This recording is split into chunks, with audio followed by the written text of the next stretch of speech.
অন্নপূর্ণা যোজনার স্ট্যাটাস নিয়ে এই মুহূর্তে বিরাট বড় আপডেট আসছে। অন্নপূর্ণা যোজনার স্ট্যাটাসে আন্ডার এনকোয়ারি থাকা সত্ত্বেও অন্নপূর্ণা যোজনার টাকা অঙ্গনওয়াড়ি কর্মী, আশা কর্মী, সিভিক ভলেন্টিয়ার, প্যারা টিচার এরা পাবেন না। তার পাশাপাশি পরিবারের যে কেউ সরকারি চাকরিজীবী বা পেনশন যদি পান বা ইনকাম ট্যাক্স দিলেও সেই পরিবারের মহিলারাও এই অন্নপূর্ণা যোজনার টাকা পাবেন না। অর্থাৎ কোন কোন মহিলারা টাকা পাবেন, কোন কোন মহিলারা টাকা পাবেন না সে সম্বন্ধে নতুন নোটিফিকেশান দেওয়া হয়েছে। তার পাশাপাশি জিএসটি যারা দেন তারা টাকা পাবেন কিনা, তার সঙ্গে 3টের বেশি পাকা ঘর থাকলে তারাও টাকা পাবেন কিনা এবং 50 শতকের বেশি জায়গা থাকলে এরা অন্নপূর্ণা যোজনার টাকা পাবেন কিনা এ কথা বলা হয়েছে। পাশাপাশি অন্নপূর্ণা যোজনার ফর্ম এবার এডিট করা চালু হয়েছে। তো কিভাবে এডিট করা যাবে এই অন্নপূর্ণা যোজনার ফর্ম, এই সমস্ত বিষয় নিয়ে অন্নপূর্ণা যোজনা সম্বন্ধে নতুন নোটিফিকেশান প্রকাশিত করেছে পশ্চিমবঙ্গ সরকার। তো এই নতুন নোটিফিকেশানে কি বলা হয়েছে, কারা কারা টাকা পাবেন, কারা কারা টাকা পাবেন না, কারা যোগ্য কারা অযোগ্য, তার সঙ্গে ফর্ম কিভাবে এডিট করা হবে আমরা সব কিছু জানবো এই ভিডিওতে। তাই অবশ্যই ভিডিওটিকে প্রথম থেকে শেষ পর্যন্ত দেখবেন এবং সেই সঙ্গে অন্নপূর্ণা যোজনার স্ট্যাটাসে আপনার কি এই মুহূর্তে দেখাচ্ছে কমেন্টে জানিয়ে দেবেন। তার সঙ্গে টাকা পেয়েছেন নাকি পাননি সেটাও ভিডিওর কমেন্টে জানিয়ে দেবেন। তো বন্ধুরা, সরকারি এই নোটিফিকেশান নিয়ে আমরা একটি প্রতিবেদন দেখে নেব। সেই প্রতিবেদনে কি বলা হয়েছে আমরা বিস্তারিত জানবো। তো প্রথমে দেখতে পাচ্ছেন অন্নপূর্ণা পাবেন না সিভিক আশাকর্মীরা বাদ অঙ্গনওয়াড়িরাও, ফর্ম এডিট করার সুযোগ আবেদনকারীদের। বিস্তারিত আমরা জানবো। তো কি বলা হয়েছে আমরা দেখে নেব। কারা পাবেন অন্নপূর্ণা যোজনা, প্রশ্ন এবং ধন্দ। গত 2 মাসে এটাই নিত্যসঙ্গী রাজ্যের আম জনতার। নতুন কিছু শর্ত বা নিয়মাবলীর মাধ্যমে সেই সংশয় স্পষ্ট করে দিল শুভেন্দু অধিকারীর সরকার। বুধবারের এই সংক্রান্ত এক পর্যালোচনা বৈঠকের কার্যবিবরণী বা মিনিটস এর সূত্রে জানা গিয়েছে, বিজ্ঞপ্তিতে থাকা শর্তই শুধু নয়, আশাকর্মী, অঙ্গনওয়াড়ি কর্মী, পার্শ্ব শিক্ষক, সিভিক ভলেন্টিয়াররাও অন্নপূর্ণা যোজনার টাকা পাবেন না। মূল বিজ্ঞপ্তিতে যদিও বলা হয়েছিল কোনো মহিলা সরকারি চাকরি করলে বা আয়কর দিলে এই সুবিধা থেকে বঞ্চিত থাকবেন। অঙ্গনওয়াড়ি বা সিভিকের মতো কর্মীদেরও এই ছাতার তলায় নিয়ে আসা মানে একটা বিষয় স্পষ্ট, সরকারি খাত থেকে সাম্মানিক বা পারিশ্রমিক পেলেই তিনি আর অন্নপূর্ণা যোজনার তালিকায় অন্তর্ভুক্ত হতে পারবেন না।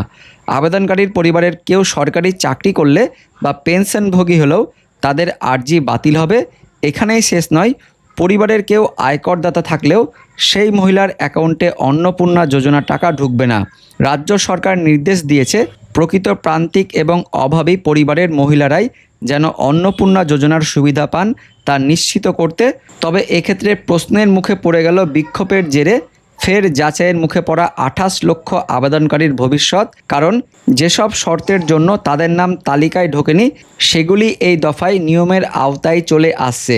সরকার জানিয়ে দিয়েছে আবেদনকারীর পরিবারের কারো জিএসটি আইডেন্টিফিকেশান নম্বর থাকলে, বাড়িতে 3টি পাকা ঘর থাকলে এবং 50 ডেসিমেলের অর্থাৎ 50 শতকের বেশি জমির মালিক হলেও তার বাড়ি গিয়ে যাচাই হবে। তারপর চূড়ান্ত সিদ্ধান্ত নেবেন আধিকারিক। অর্থাৎ ধরে নেওয়া যেতেই পারে এমন আবেদনকারী আর অন্নপূর্ণার প্রাপক তালিকায় নাম তুলতে পারবেন না। তো বন্ধুরা দেখতে পাচ্ছেন 50 ডেসিমেলের বেশি যদি জায়গা থাকে, পাশাপাশি 3টে যদি পাকা ঘর থাকে, তারাও কিন্তু এবার সংসারের মধ্যে চলে এলেন, তারাও কিন্তু এবার টাকা কিন্তু নাও পেতে পারেন, অর্থাৎ তালিকায় কিন্তু নাম তুলতে পারবেন না। তবে আটকে থাকা আবেদনের দ্রুত নিষ্পত্তি এবং প্রকৃত উপভোক্তাদের সময় মতো আর্থিক সহায়তা পৌঁছে দিতেও এডিট অপশন নিয়ে এসেছে রাজ্যের নারী ও শিশু উন্নয়ন এবং সমাজ কল্যাণ দপ্তর। ফলে যে আবেদনকারীর নাম বা তথ্য সংক্রান্ত সংশোধনের প্রয়োজন তারা জেলা আধিকারিকদের সহযোগিতায় পোর্টালে ঢুকে এডিট করতে পারবেন। পাশাপাশি রাজ্য জানিয়েছে দ্রুত নিষ্পত্তির স্বার্থে আধিকারিকের সুপারিশপত্র আপলোড আবশ্যিক রাখা হচ্ছে না, তবে সিল ও সই সহ এই সংক্রান্ত নথির হার্ড কপি সংরক্ষণ করতে হবে। যাচাইয়ের গতি বাড়াতে জেলা প্রশাসনকে প্রয়োজনে সিডিপিও, আশাকর্মী, অঙ্গনওয়াড়ি কর্মী, সহায়িকা, সুপারভাইজার এবং আগ্রহী বিএলওদের কাজে লাগাতে হবে। 30শে জুন পর্যন্ত জমা পড়া এবং বর্তমানে যাচাইয়ের অধীনে থাকা সমস্ত আবেদন যাচাই করে যোগ্যদের তালিকাভুক্তির কাজ 10ই জুলাইয়ের মধ্যে সম্পূর্ণ করার নির্দেশ দিয়েছে সরকার। একই সময়সীমার মধ্যে শেষ করতে হবে অফলাইনে জমা পড়া সমস্ত আবেদন ডিজিটাইজেশনের কাজও। তো বন্ধুরা, এই মুহূর্তের বড় আপডেট আসছে, আশা কর্মীরা, আইসিডিএস কর্মীরা, সিভিক ভলেন্টিয়ার, তার সঙ্গে প্যারা টিচাররা এরা কিন্তু টাকা পাবেন না। তার পাশাপাশি আবেদনকারী মহিলা বা পরিবারের যে কেউ ইনকাম ট্যাক্স যদি দেন, তার সঙ্গে সরকারি কর্মচারী যদি হন, পেনশন যদি ভোগী হন, তারাও কিন্তু এই সুবিধার টাকা কিন্তু পাবেন না। এবং আরও বড় আপডেট আছে এবার থেকে, যাদের 3টের বেশি পাকা ঘর রয়েছে, তার সঙ্গে যাদের 50 শতকের বেশি জায়গা রয়েছে, তাদেরকেও কিন্তু এবার ভেরিফিকেশান করা হবে। আর ভেরিফিকেশান করার পর যিনি আধিকারিক তিনি যদি সন্তুষ্ট হয়ে যান, তাহলে কিন্তু তারা টাকা পাবেন, বাকিরা কিন্তু আর টাকা পাবেন না। আর ফর্মের এডিট অপশন ছোটোখাটো ভুল ঠিক করার জন্য পাবেন, শুধুমাত্র নাম এবং আধার নম্বর এই জাতীয় ছোটোখাটো ভুল ঠিক করা হবে। এডিট অপশন আপনাদের পঞ্চায়েতে অথবা পৌরসভায় অপারেটরের কাছ থেকে আপনাদের গিয়ে কিন্তু ঠিক করাতে হবে। আবেদনকারী মহিলা নিজে থেকে এই এডিট অপশন পাবেন না।